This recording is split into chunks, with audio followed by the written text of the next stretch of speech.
spoilers for Arcane Season 2. Arcane Act 2 of Season 2 has just released, and there is a lot to talk about. I've been milling it over for the past couple of hours since I've watched the first couple of episodes, and where the first act of Season 2 was quite, not a slow pace, but it was moderately paced. It had its re-establishment of, like, what happened last season, and it was like, we're going from here, laying one brick down at a time. And Act 2 really felt like a ramp up in speed. It was like, you're going 20 miles per hour in the last act, and now you're on the highway. You're driving like 80 down that highway. Now you're cranking it up. You're speeding. You're going 120 miles an hour all day, every day. And my immediate thought coming out those 3 episodes in the second act was, I felt like it had a pacing issue.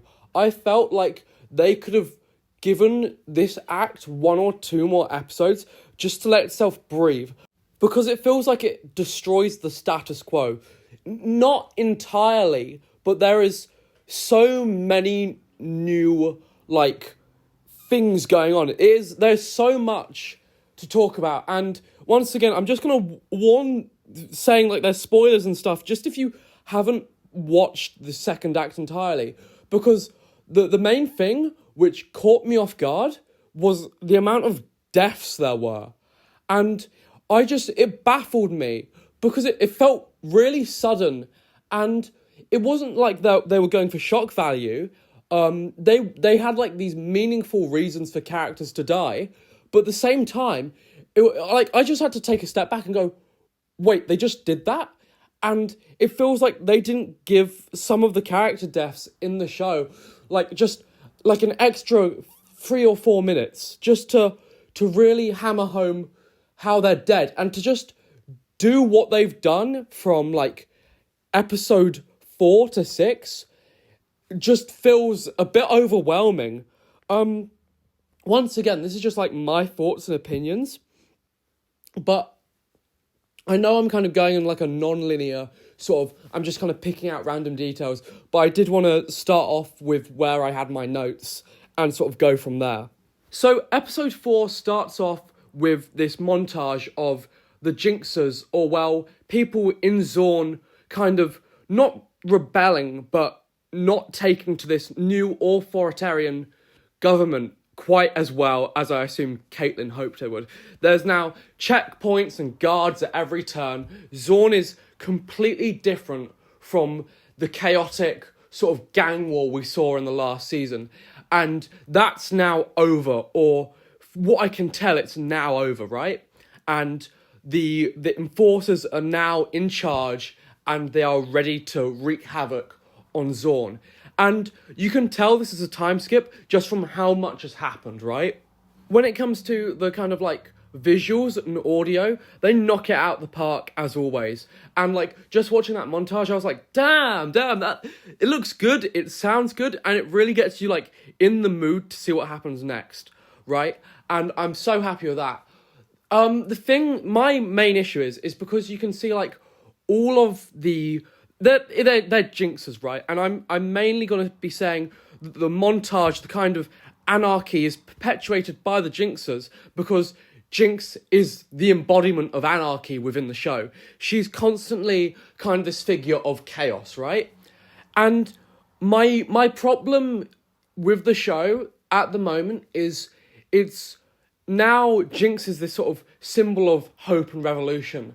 And we didn't really get much alluding to that, and I feel like this might be an unpopular opinion, because at the end of like episode 3, she nearly dies, Aisha nearly gets shot, and Savika kind of bails them out and does all of this explosion on Piltover, and like makes this this statement of rebellion and defiance, right? My problem with that, though, is we haven't really saw the evolution of how Jinx was this seedy underbelly, maybe kind of like she was an enforcer. She was Silco's second lieutenant, right? It was like Silco Jinx, Savika, right? They were kind of like the triarchy of Silco's kind of industrialist gang. Where that's been destroyed, and Savika and Jinx are now together with the kid Aisha. That's a they've gone from we are just three people trying to fight like Vi and Caitlyn and whatnot, to now there's a group that kind of idolizes Jinx. And we haven't really seen the evolution of that, like where that started, and now why Jinx is this symbol of hope and almost not pacifism, because they are still trying to wage a revolution, but it's just this kind of complete 180 shift for Jinx's character. And I like it. It's an interesting take on the character. And I know there's been this massive sort of time jump of months, as Caitlyn says in one of the episodes. How many months is that, though? I'm going to assume like it's maybe 3 or 4 months. Nothing more than 6, I'd say, because I feel like the writers would mention, oh, it's been half a year. Or instead of being like, oh, it's been months, it's been half a year since Caitlyn, have taken over the city, right? So I'm really quite interested on how the Jinxes came about and how the gang war ended. Because at the end of the day, I know Smeech was like taken out. He was no longer a threat, really. But there was still the 2 other warring gangs. I cannot remember either of those names, though, which doesn't help. The next thing I wanted to talk about was, after the montage, you see Caitlyn and Maddie together, and Maddie sort of comforting Caitlyn. And I honestly didn't expect this. I know that Maddie was like the yes man for Caitlyn, and she was always backing her like in her corner, and we kind of got that hint of maybe Maddie will be like Caitlyn's number 2 if Ambessa is more like playing the shadowy sort of like figure, you know? It's like if Ambessa's at the top of the food chain and Caitlyn's underneath, Maddie's underneath her. But I didn't expect there to be like a romance, or at least some sort of relationship there. We can understand that's like a rebound from Caitlyn going from Vi back to Maddie, where Maddie's this sort of comforting, supportive, trustworthy figure in Caitlyn's life. Because although Ambessa's taking on this kind of strong, powerful mentor sort of role, we don't really have a figure for Caitlyn to like fall back onto. Because we could say, oh yeah, Caitlyn's father could work, right? But at the same time, he was completely destroyed by grief. And there was a visible distance between Caitlyn and her father. So it's understandable that Maddie's in her corner, like, they're supporting her. I'm really interested in seeing how this will progress, as not only in the 3rd sort of episode of the Act 2, or, well, episode 6, we see Vi and Caitlyn on not good terms, but now they're working together. Now they're seeing what can be done as a group. They are reunited, and that makes me wonder what will happen with Caitlyn's and Maddie's relationship, right? Because we know from one of Ambessa's lines that it isn't just like a one-off thing. This has been going on for a while. We then see Jinx like being like a ringmaster almost. She's the commentator, like a Vince McMahon type character, and she's like doing like the World Wrestling Federation type shit. She's like there talking about these 2 bugs for the Pebbleweight Championship, and that's a really nice moment, and I really think it solidifies her relationship with Aisha, and it was just a nice moment, and it just shows how much they care about each other, and she's kind of looking after this child, and it's a parallel to what Vi would have done for Powder all those years ago in the first act of season 1. It was also some like much needed levity, because in the first act we had all that kind of Caitlyn's now a dictator, it's the end for Vaughn, watch out you scumbag thieves. Now this kind of like take a deep breath, we can just relax here for a moment and watch this kind of quite wholesome relationship. We then see Aisha's hair get dyed blue, or well, like the aftermath of his hair being dyed blue, and that's a really nice bit just to show like how much they admire Jinx, and just like once again to solidify their relationship. And once again, he also idolizes her, much like the other sort of Jinxers and those sort of like gang members. Next, we see Ambessa Madada sort of like testing the hex tech and sort of like trying to understand what makes the hex tech tick. Because, like she says in the show, she's lost all of her best scientists. What, you've got Victor, he's gone. You've got Jace, he's also gone. You've got Heimerdinger, who's also disappeared. And who really is she left with, who was sort of able to understand, who was developing Hextech? It was like a two-man job. And that's pretty, I'd say, like, crazy to think about. Because, like, it was just Jace and Victor and maybe a bit of input from Heimerdinger at the end of the day, which created not only the Hex Gates, but most of Hextech as a whole. So right here, you can see Ambessa trying to sort of reverse engineer it, I'd say, and understand what makes the Arcane sort of tick. Afterwards, we see the checkpoint, which has been instated by the Enforcers, and Ambessa's like number one guard or sort of bodyguard sort of patrolling along, and he spots one of these so-called like Jinxers, right? And he takes them out the crowd and sort of like tries to make an example of them. But before that can actually happen, Aisha appears. And at first, I did think Aisha was Victor because they're in that cloaked sort of form. And they were causing havoc and like chaos, right? And my initial thoughts was maybe Victor is the one pulling off these attacks to make people come over to Jinx's side. And he's the one making Jinx look like a saint and sort of like perpetuating this idea that Jinx is an idol here to save Zhaun from Piltover. And I was thinking that then he might be able to like lead the, like, you know what I mean? Because Jinx, once again, didn't really seem like the type to sort of be interested in the needs of the people besides Aisha. But then my other thought was, now Aisha's around, she now understands the needs of him and what he wants, and maybe he's the one sort of influencing, along with Savika, like, we need to get Zhaun back. We then are sort of put into a scene where you've got Caitlyn and Maddie sort of discussing notes on their kind of investigation surrounding why sort of Zhaun isn't coming into line with Piltover's demands. And once again, it just shows how, like, Maddie was there being a supportive figure in Caitlyn's life when she didn't really have anybody else. She needs someone to balance out the aggression and ambition of Ambessa Madada, who's now lost her daughter, and wanting to kind of have someone to put in her stead almost while she's missing. We're also shown the sort of, like, fireplace with a few sort of dying embers, and I feel like this is a pretty clear metaphor for Piltover's control on Zhaun, where it was once this kind of inferno of like power and sort of grasp on the undercity. It's now kind of withering out and sort of petering. It's no longer there. They still have control, but they're holding on by the tips of their fingers. And that's where Ambessa comes in to stoke the flames more. She's there to get things done and try and maintain power over the undercity. Sallow is then reintroduced. He's no longer the toast of the town. He's no longer the big fish in a small pond. He's a very small fish in a big pond now.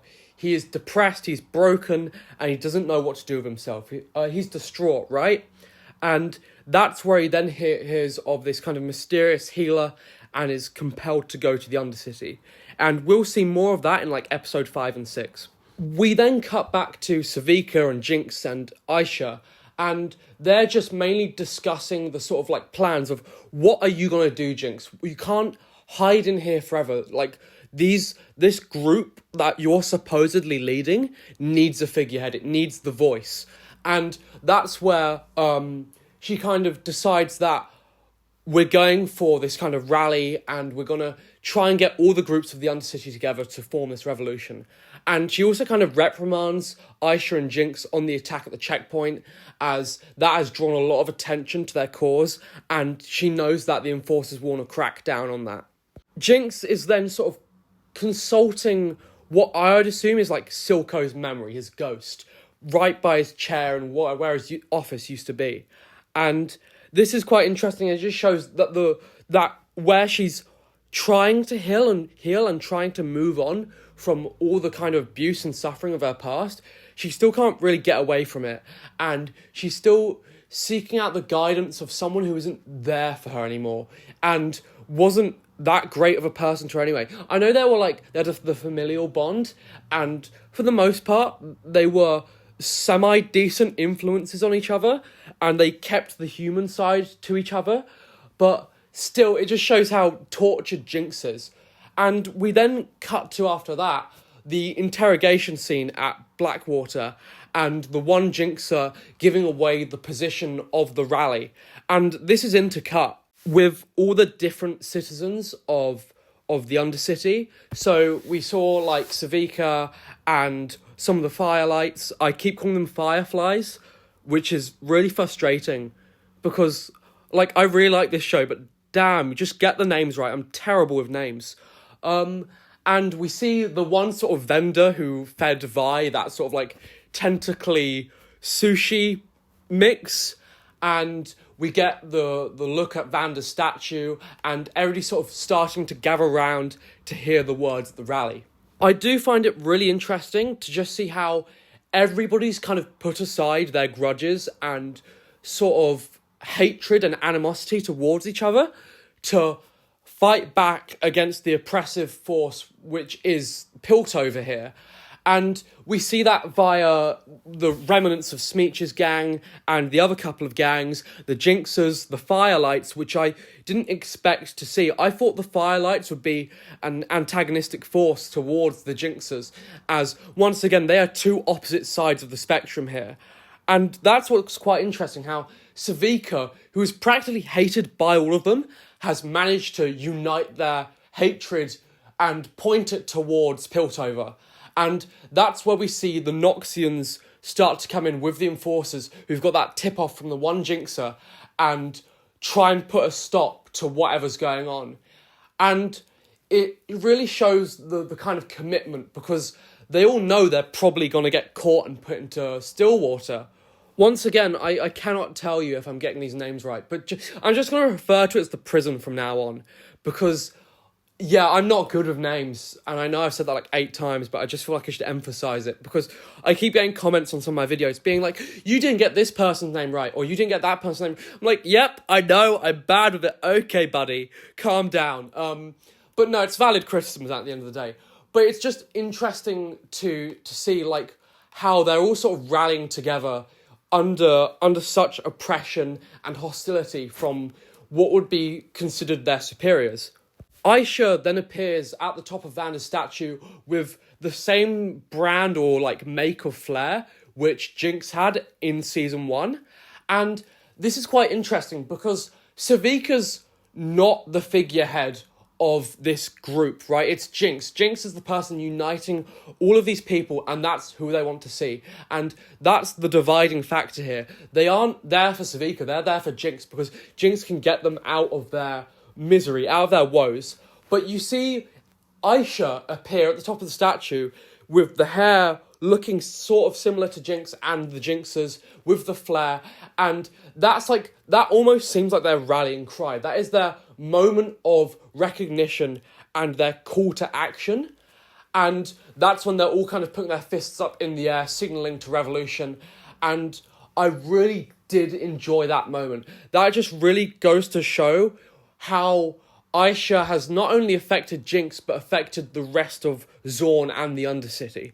This is all then put to a stop by the Enforcers, and what I did find really quite bizarre and odd about this sort of rally was Singed was there, and he is so kind of detached from every other aspect of Zhaun that it surprised me that he even cared, to be honest. Because it's not like his experiments or kind of projects were going noticed by the Enforcers or the Noxians. They weren't interfering at that point. And he was caught at the protest along with Aisha, and he got imprisoned for that. And we see him cut his hand with a scalpel, and bring to life Warwick, or Vander, technically. And I don't know whether he intended on getting caught so he could test out Warwick, or it was just like a spur of the moment of, oh, I might not be able to get out of here alive. I need my Frankenvander to work, my creation to now be tested, and let's see what he can do. I did find it not poetic, but once again, quite interesting. I keep using the word interesting here. That Singed decides to test out his new and improved Vander at the old Vander statue. But I'm really curious to know what his intentions were of going to the rally, because they're very unclear right now, and he's prone to flip-flopping sides. So in season 1, he was working with Silco, and then at the end of that, like, he was kind of on his own. He was working with Victor for a bit, because Victor was one of his pupils, and then when we get to season 2, he's back on his own, and now he's turning up to a protest, getting captured. He's now making deals with Caitlyn and Maddie, and he's planning on, I would say he would have been planning on betraying them, but I'm not sure. I just want to see what happens to him, because I just find his entire story quite odd. We then see Warwick getting activated and sort of like about to go on the prowl for Singed. And yes, it is Vander, and as much as I was hoping it wouldn't be Vander, it was pretty clear to everybody. We saw the writing on the walls. I'll talk about that later, because I'm still really conflicted, and I need to like let myself kind of come to terms with it more, because I don't know whether I like it or not. On one hand, it's like, oh, cool, he's defied death, we get to see Vander again. But he's now this kind of man beast, beast man, super beast, like a Rob Zombie creature. But it's weird, because I know people say, oh yeah, it won't undercut Vander's death because he's technically not the same, but he is still in there vaguely. So I think I want to see the conclusion of his story before I form a full opinion on it, because we're still sort of like part way through at the moment. Now we cut back to Jinx, and Jinx thinks Aisha's playing hide and seek with her, and that once we just shows like, oh yeah, they'll do some childish things, they'll have fun together, and like it's not an unusual thing for him or her to like not appear as often as we think, right? Like they might be off doing their own thing. This is where Jinx finds out that Aisha has been captured, and Savika comes in. Her arm has been fully destroyed. She's just now a lefty. And Jinx has this mental breakdown, and it's not... I would argue it's probably one of the worst we've seen in a while, just because although she kind of has it under control and she's not lashing out as much, it's still all in her head, and the visuals communicate that really well. And we see Vi, Milo, Clagger, Silco, like all of these, Vander even, all these different voices, like telling her how bad of a person and really like damaging her self-esteem, right?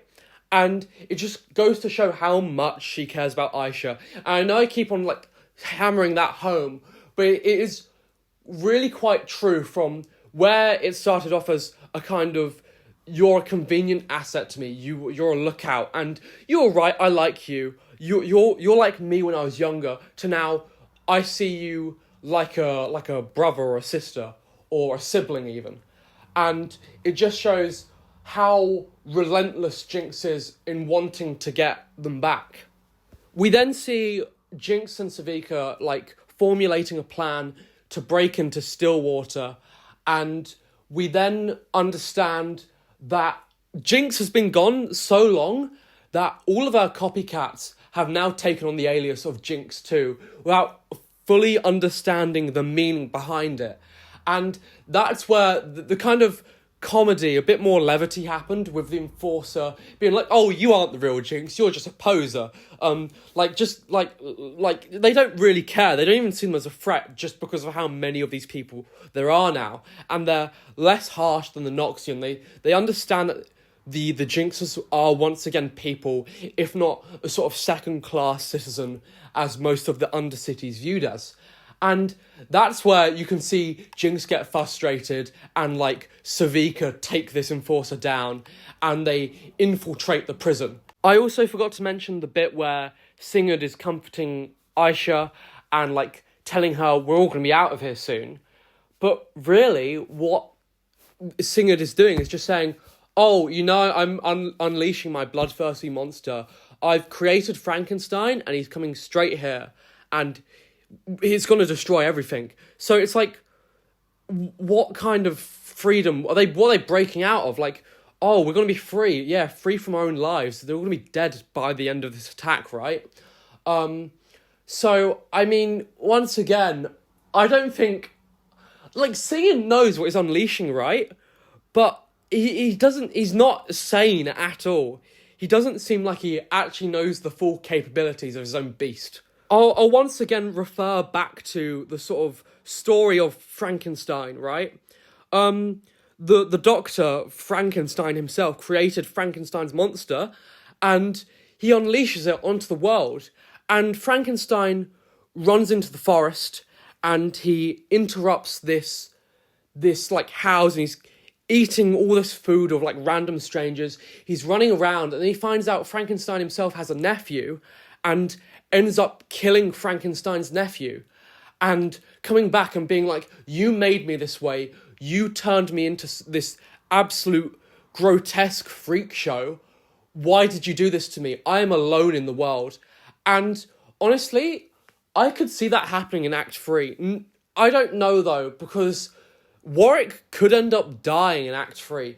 He was completely transformed by the end of episode 6 due to Victor's death. So I'm really curious on what happens next. So I could see Warwick coming back for Singed and being like, you turned me into this monster. I want my vengeance. I want my pound of flesh. We then get a tense scene with Jinx disguised as an enforcer handing over Savika, and sort of Ambessa and her guards walking past and wondering if they're going to catch on. And that's a real kind of like interesting shot. And I was really surprised. And I feel like this upset me a bit, how Ambessa didn't realise that Jinx was behind the mask, right? Because you saw her hair fall out. And I know it's this dimly lit room and whatever. But at the end of the day, it's probably not the enforcer's uniform. It's probably not their code of conduct to have like their hair visible or whatever, or their hair dyed blue. And their hair being dyed blue is like an active sign of rebellion. So it just is like, wouldn't you pick that up immediately? But I mean, it's a pretty minor flaw and an inconvenience, so I'm fine with it. After that, we see Jinx sort of fulfilling her sort of knight in shining armor. She's now that big fat hero. She's now freeing the captives. She's fulfilling her legacy. And that's where we see these kind of followers of her really start to believe she's some sort of like manic pixie dream girl messiah. She's like new age Jesus. She's punk rock Jesus. And she's here to save you. And I did like that. It was quite interesting to see the followers react to Jinx in the flesh, because we've known that they haven't really seen her before. Ambessa then realises that something is incredibly wrong, and this is where she's confronted with Warwick, right? And once again, how did she survive this, right? I know she's this skilled warrior queen with 2 incredibly skilled bodyguards, and I know they could probably survive an attack, but just the way Warwick leapt out, and did he end up fighting her because they were going to fight him? Or did he just completely beeline for the cell? My thought is that he did beeline for the cell to Singed, to try and free Singed, because otherwise I don't really see the 2 Noxian guards and Ambassa Madada surviving that sort of attack. Because we saw Warwick completely turn Ambessa's second in command, her kind of bodyguard, into mincemeat in episode 6, and we saw how Warwick just completely decimates the enforcers at Stillwater Prison. And simultaneously, we see Jinx and Savika reunited with Aisha. And this was a really sweet moment. There's nothing to comment on here apart from the fact that Singer didn't end up escaping, and he's locked himself in the sort of jail cell, even though he's free. And that just shows that he knows the potential of Warwick, and that it will be an absolute massacre when the beast arrives. And we see the enforcers come down and sort of like try and capture Jinx. And I thought they would have acted, but then again, they didn't really have the chance because they're interrupted by Warwick, and that is where this absolute massacre, and Warwick just goes to town on the entire sort of, not garrison, but not even platoon, like the squad of guards, that he just absolutely tears a new arsehole. And that was interesting to see. We kind of leave the episode here with Warwick about to attack Jinx, but it being like the control state of Warwick with him recognizing Jinx.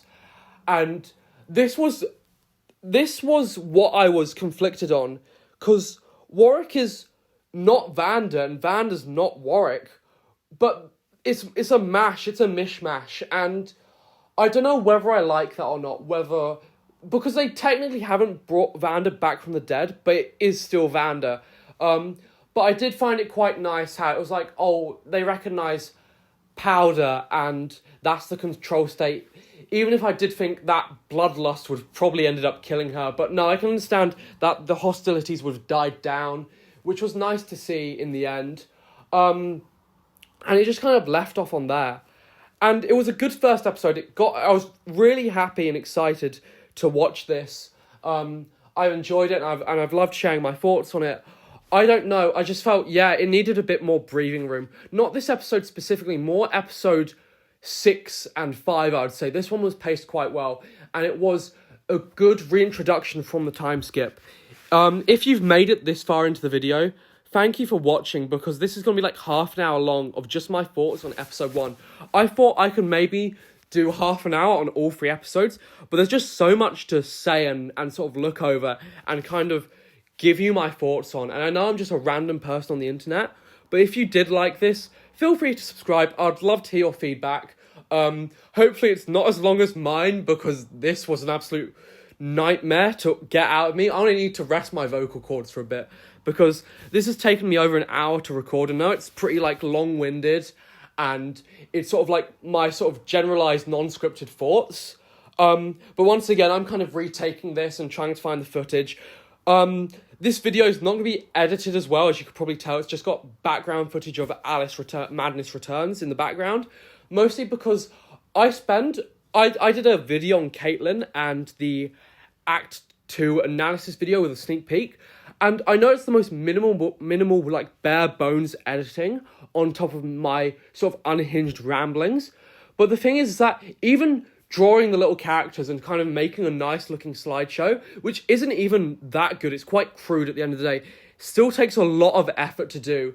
And this is gonna take me probably about an hour and a half to do this video, which is a lot less time, but it's gonna be a lot of a longer length, you know? But thank you for watching, and I hope you have a brilliant day.